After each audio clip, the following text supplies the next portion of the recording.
तू छा घुरी वरी? मां हैदर शाह के चयो न, मां चयो या अल्लाह इन हैदर शाह जे सदके यो गाड़ी भी हिकिड़ी वठां, बंगलो भी हिकिड़ो वठां ऐं ॿी बि शादी करां। जरी कुटको तो मिलदो होटल ते तोखे चाह पिया ना चाह जो मसलो ना है, बाक़ी मसलो आहे हैदर शाह बादशाह है मुर्शिदाबाद। तुझी दुआ कबूल कंदो इंशाअल्लाह, संजी दुआ कबूल। घर दे दस दे ना ना बुधाइंदुम बस। ना ना बुधाइ ना अखिन दे तरक अखिन दे ना बुधाइंदुम ना ना अखिन दे ना बुधाइंदुम बस। पक पक पक मां दिल जा के हां दिल जा हाने छा पीने तू?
भारत गई से हां यार बी छा तो थोरो बी पर बुध गाल बुध हां या छादी दुआ तो घुरी मां तो घुरी मुंजी आए मां तो के बुधाया पर तू बुधा तू छा घुरी यार मां हैदर शाह को दुआ घुरम। हां हैदर शाह मुर्शिदा बाबुआ बीमारी बड़ी जेके भी तकलीफ खत्म कर। वाह सही वाह वो असा छड़ाऊं शादी भी असा जीते मुर्शिद के चम बाबा पढ़ देई वेंदो मई।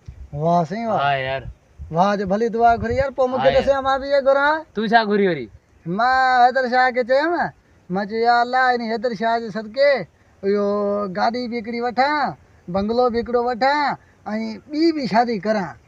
हल ख्वाब में बिली के छिछड़ा याद इहो तोखे वरी बी शादी जी लगला बा पीर न पुजाइंदो असांजी हर दुआ पुजाइंदो। ठीक है अल्लाह कंदो थी वेंदो, अल्लाह कंदो थी वेंदो इंशाअल्लाह। दुआ तो के लगी बिल्कुल अल्लाह खैर कंदो। घर दे न त जे जो मता बी शादी जो सरा दुआ घुरी आयो। माके खबर आ जरी तो बी शादी कई न। हां और पो खबर तो के पंदी ते पो दिसती कुटको थई तो न रे शादी में मसलो मुर्शिदा मुर्शिद करे सके तो करे सके खबर तो के पैजी विंदो जरी कुटको तो मिलदो। होटल ते तो के चाह पिया ना चाह जो मसलो ना है, बाकी मसलो आहे हैदर शाह बादशाह है मुर्शिदाबाद। तुझी दुआ कबूल कंदो इंशाअल्लाह, संजी दुआ कबूल। घर दे दस दे ना ना बुधाइंदुम बस। ना ना बुधाइ ना अखिन दे तरक अखिन दे ना बुधाइंदुम ना ना अखिन दे ना बुधाइंदुम बस।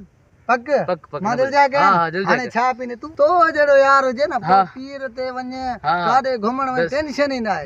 ठीक है हां हां तो हल तो हां सही है सही है सही है। अच्छा अच्छा अच्छा दोस्तों असांजा तमाम वीडियो ॾिसण जे लाइ असांजे YouTube चैनल इसरार एरी ऑफिशियल खे सब्सक्राइब ज़रूर कजो।